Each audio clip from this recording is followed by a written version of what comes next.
Hello, it's Ness, and it's been a while since I've done this.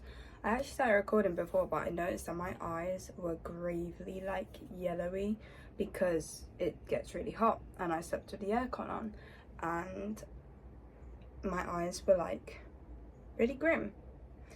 And am I conscious of that? Yeah. Am I rambling on about this for too long? Yeah.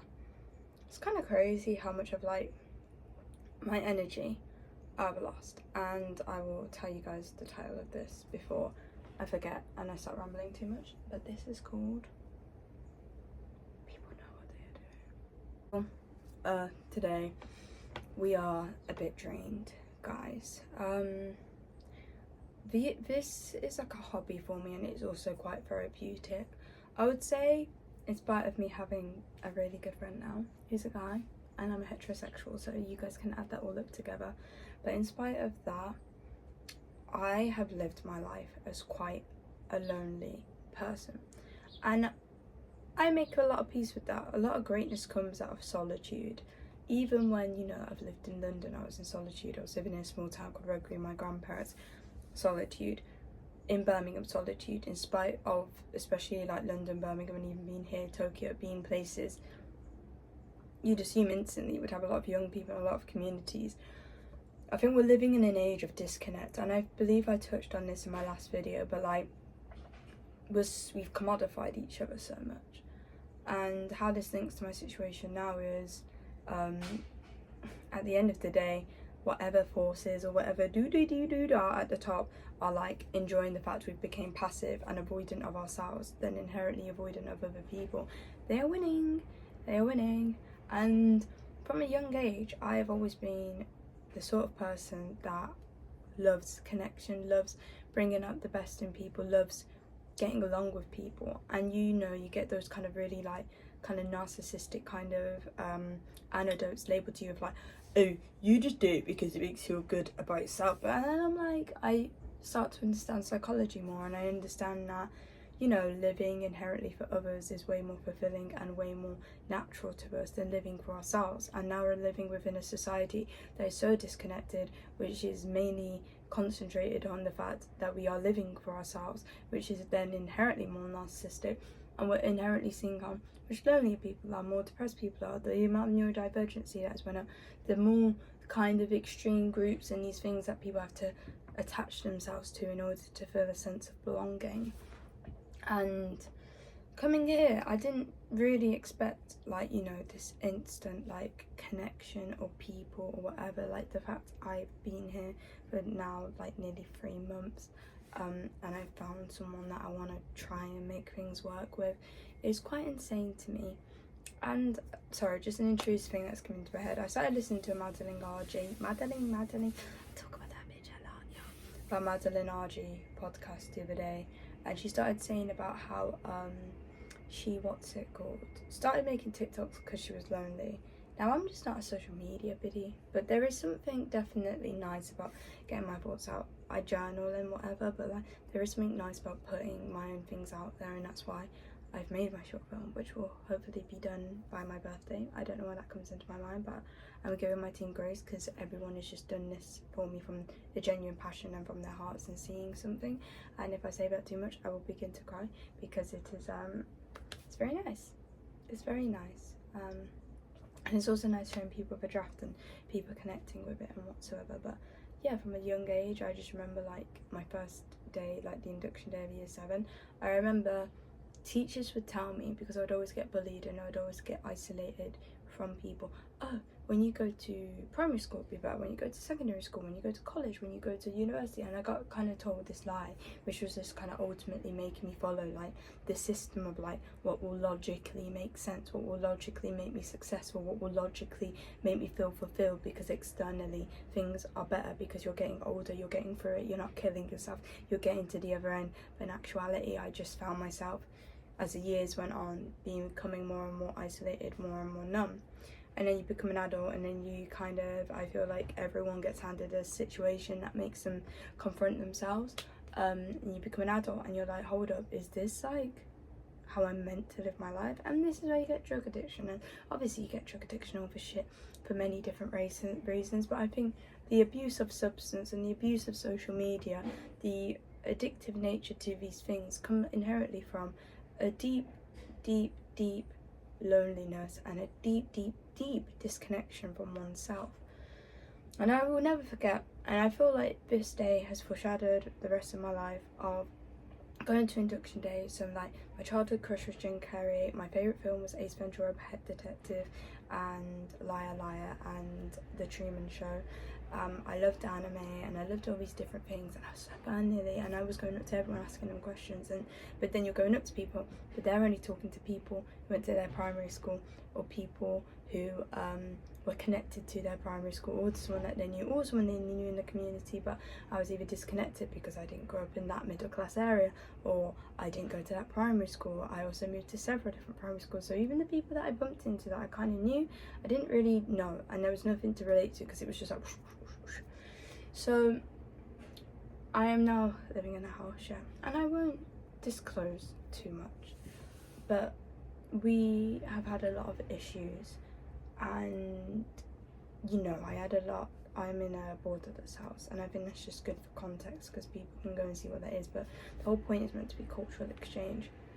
And I found that a lot of people's reasons for living here, and this is also fair enough. I'm not saying like, how dare you not come here to get to know me and the fact I'm half Jamaican, but like, I think when reasons, your intentions with something artificial, really like surface level, of course the outcome is also going to become reflective of that, and then how you treat people, going back to the commodification. So you've got one guy, we had to have a house meeting, and bear in mind this house meeting was about the fact that I moved things around because I had cleaned the common rooms, because when I came there was like dead bugs in the cupboards and all of this and that, and because I had moved things, or maybe I'd like move something and forget to put it back, just like human things, but people wouldn't communicate, they would report to the housing agency. And for people who've seen my last videos, you'll see I've touched on concepts like tatamai hone, there's also enyo, and there's also other things, right, to do with Japanese culture that make them inherently more avoidant and do everything out of kindness, but because of that they can't be direct, everything has to be indirect. And for me, I'm also now at a point where I'm starting to clock like this whole cultural thing is also then just also used just as an excuse to isolate people. There's this whole idea of reading the room, which also has a Japanese quote. There's an idea of reading the room, and when the nail sticks out too much, you've got to hammer it back in. These are two really big concepts in Japanese society, and I feel like I have experienced both. And the thing is, as much as I love my friend Nat, but she will be like, Ness, take responsibility. They told you moved too fast, they told you did this too, da. So because a majority of people are saying that my personality or something about me is wrong, I then have to change. But we can't work together to understand each other. Because why do I have to change? Because I know myself. And I'm not saying that with the assumption these people don't know who they are. But for me, this is in spite of the Japanese, just anyone who I've lived with, maybe except like a couple of people, there is an avoidance. And I don't just experience that here, I've experienced that living in all those places that I've said. I've also lived in Manchester too, and just being amongst other young people, there is just, you're only ever getting one thing. And I have only lived within this age, but I am also not as ignorant as people my age can be, and I understand that speaking to older people is important. And I think the big difference with phones now being a big thing, so it's just because there's a fly band in my mattress there, and I'm like, bro, you going in my mattress, like, dude, that sounds like I'm gonna have to turn you up. But anyway, yeah, I've been hanging out with Americans and that's been great. But yeah, sorry, like the biggest difference is now we're living in an age of voyeurism. Before you'd grab a magazine, you'd have a look at this, you'd have a look at that, but it wasn't the thing completely and utterly consuming your time. You still had other things going on. You still had friendships and other things that weren't built off clout or reputation or things like that. And because of the fact that, let's just say this house share existed in the 80s and we didn't have line to communicate and state everything on, you would have to go up to that person and talk to them if you had an issue. Now, I don't know how Japanese society would deal with that, but I'm just seeing this in a general way, or just my perspective. Also, like, the weather here, right, is so humid to the point that my voice is going, but I'm like chugging down liquids like herby tea or herby, like my water in my walla bottle. And yeah, because I think that person who said I was a soft voice, like, I would say actually I do. I think when I'm calm and I'm not running on anxiety, I think this is actually my natural voice. What I notice is that when I'm running on anxiety and I'm scared and I don't feel safe, like, everything just goes up. Sorry, I thought I heard a noise. Yeah, also I'm probably coming across hella paranoid, but anyway, we'll just have to cut things. Maybe I'm not drinking enough. That's the lowdown. Of course, this is my perspective, and just because I'm the one talking, I'm the one who's open, I'm the one who's doing things like this, doesn't mean I'm instantly right. The thing is, I actually would have loved if these people could have spoken to me or found a way to communicate their true feelings, instead of it being Japanese culture, you're too much, you're too this, you're too that. So label you as the problem, and then everything goes back to I'm Japanese, you know? And at the end of the day, the only thing I'll say on the concept of this house is, like, for me, it's been a bit unsettling, the fact of you can live in this house and have no intention of getting to know other people. And the thing is, that's cool if you want the cheaper rent, if you want this, if you don't want to be bothered, if you like certain concepts and whatever around it, that's fine. But, like, don't then label me as a problem when you're not even open or willing to understand me. And the very concept of this whole thing is cultural exchange. And the general thing I've noticed, and this I can't remember, no I wouldn't have, the general vibe of this place is like Japanese can't do wrong, and they're at the top of the food chain, you know? Socially, everyone gets eaten if you're not that. And people are probably like, so Ness, why are you still here? Because the person that I love is still here. My body doesn't tell me to go back to the UK yet. I'm doing small things to improve life, and I want to make more memories, and I want to travel around more. I have a project that I'm working on here, so there are plenty of reasons. Just I'm very aware, like, this whole living thing isn't gonna improve, and the other options are either just so expensive and just totally not worth it with the remaining time I'll have left after I come into July. And, like, the work's hard. Everyone just still thinks of black people as being as gangsters and this and that. And I do not see black people living here like that. I really don't. The people that thrive here are white people, are white men. And I don't even like to be like label, but like dead ass, that's the thing, bro. But then, you know, like, if I was like my partner here right now, he'd be like, yeah, because this place is America's, bitch. Well, not even just my partner, but a lot of people, both Japanese and non-Japanese, have said this. So yeah, that's the life update, and I knew it's going to be longer. It's a bit of a ramble. I might record this all again to see if I could make it any more concise, but yeah, girl, it's been a lot.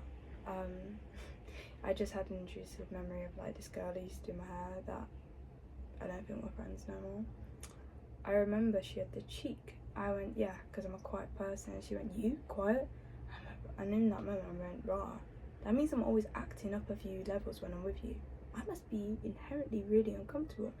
Let me get the fuck out.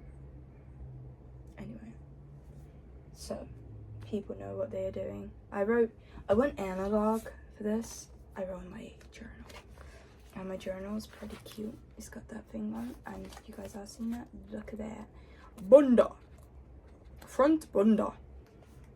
So yeah, I'm just happy that I'm doing this, and I'm gonna look at this and I'm gonna be like, ew, your face, ew, your eyebrows, ew, your eyes. But it's just gotta be something that's done. And I feel like as well, these are actually more for me, you know, when I'm older and I want to reflect on my time here, I've not only got on my journals, but I've also got this. I can like look at myself and my mannerisms, and I can see the way that I've changed, and I can be like, oh my god, like my accent now sounds different because I've been here and there, because I'm originally from Birmingham, but I don't have as Brummy of an accent as I did when I lived there. And I'm also an actor, so I've had dialect coaches learning of a dialect, so it's pretty, like, I'm just so unique.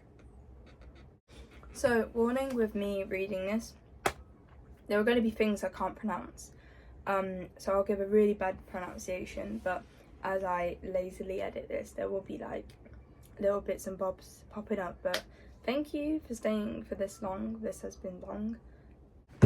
People know what they are doing. With people, you will have your differences. Culture, backgrounds, relationships, race, language, gender, sexuality, trauma, and the list goes on and on and on and on. I feel like embracing each other due to our differences should be more of a given. But like how Bell Hooks acknowledges in All About Love, we are taught love is something that is earned. Whether that's the natural right of family love, how long you have known someone, or how much you satisfy one another's needs. How good you make me feel. Love, alike to the indoctrination of capitalism, is taught as currency and exchange.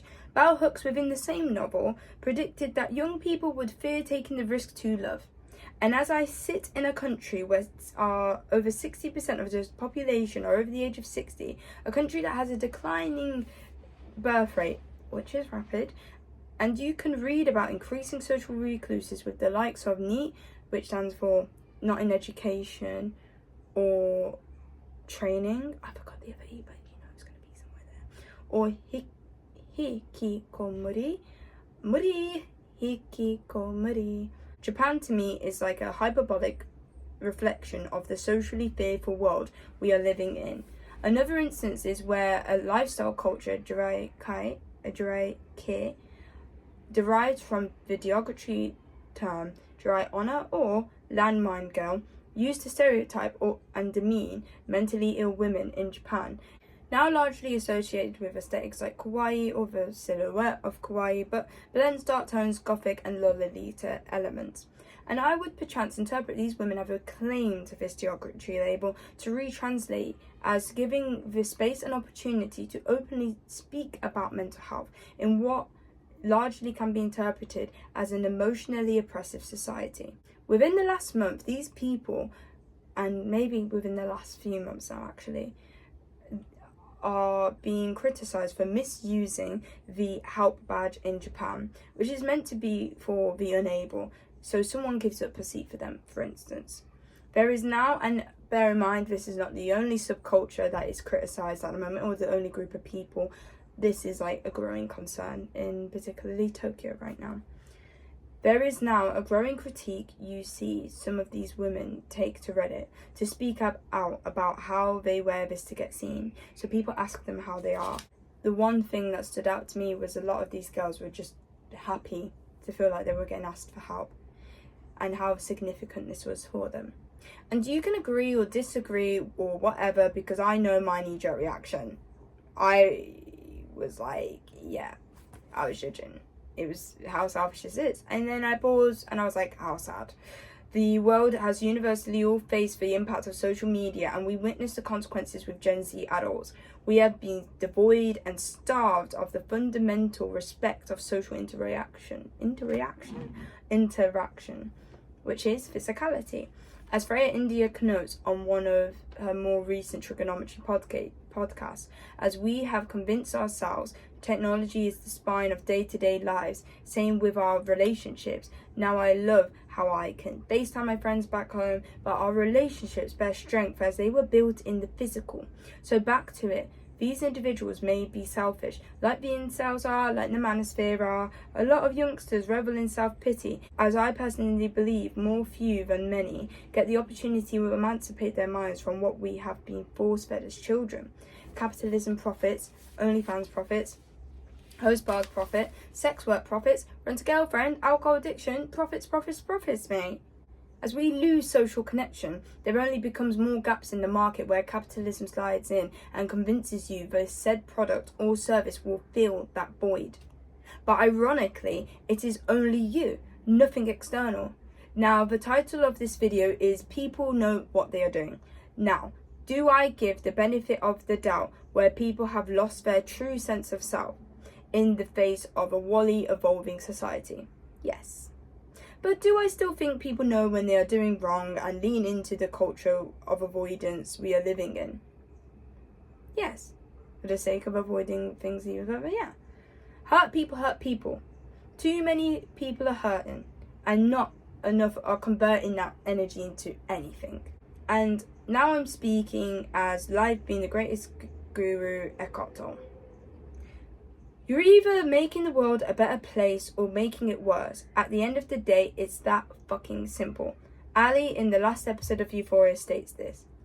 If you take anything from this, please ask yourself this question whenever you do anything. I mean anything. No Donald Trump, Nigel Farage, Takeichi or whatever, false god you honour will save you. Your individual impact holds more value than gold. Those in power, those who are scared of losing their material, will slowly keep killing your soul to hold on to something that doesn't matter. So what will you do? What is your contribution to the world? These things that you are doing, the things that you're saying, is it kind? Is it considerate? Is it loving? Is it loving to yourself? Is it loving to the person? Can love be the answer if we all think through a lens of love, rather than through a lens of gain, rather than through a lens of what the right thing is to do, what the lens is of what is the best thing I can do to not rattle the boat too much? And then what do I personally believe comes as a consequence of thinking like that with love is authenticity. So you're then allowing people to access your true self, and that's what people want to see. Truly. Once upon a time in art, and I spoke about this in the last video, we had a demand for truth, authenticity, vulnerability and nuance. Now we are getting the pipeline same kind of thing, even with movies right now that's being pushed in the mainstream. I was like,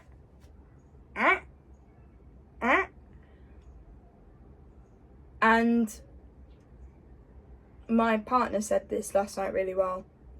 Of like, once upon a time, we did want that. Inherently, as humans, naturally desire authenticity. When people want to be seen by their partners, when people want to be seen by the people they're around, when people want to be heard, when people want to be acknowledged, when people want to be held, all of that stuff, that inherently means you crave authenticity. Because if someone hugs me and it's not authentic, or they're not speaking to me in a way that's authentic, or they're not hearing me in a way that's authentic, it doesn't feel good.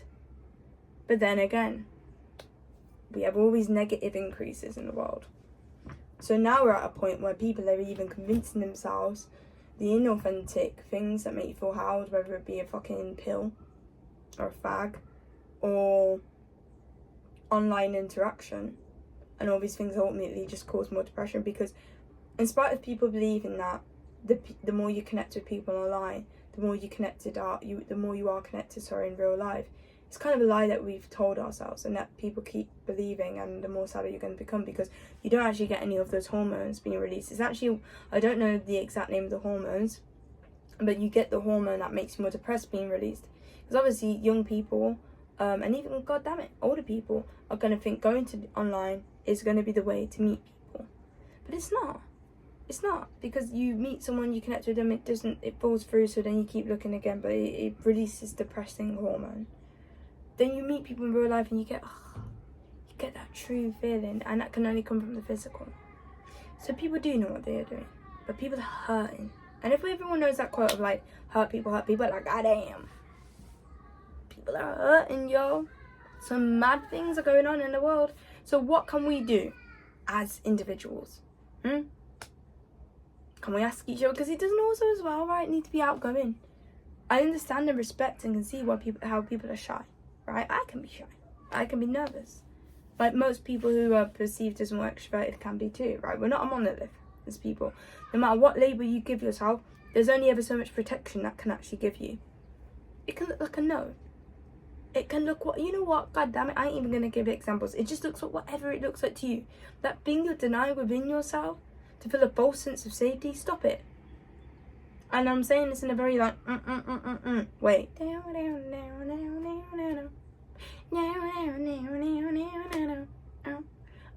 Way. But I'm sorry, but I'm gonna say it like that because that's my perception. This like at the end of this day, this is my truth, and I'm gonna speak it. This is my channel. I'm gonna do what it would do. Obviously, I'm speaking to someone else right now. It be like different because like I wouldn't be thinking like so vainly because it's just me. But no, like, please, man, I want people to be free, man. Like, you know, imagine all the people living today, yeah. And that's how I'm gonna end it. Thank you.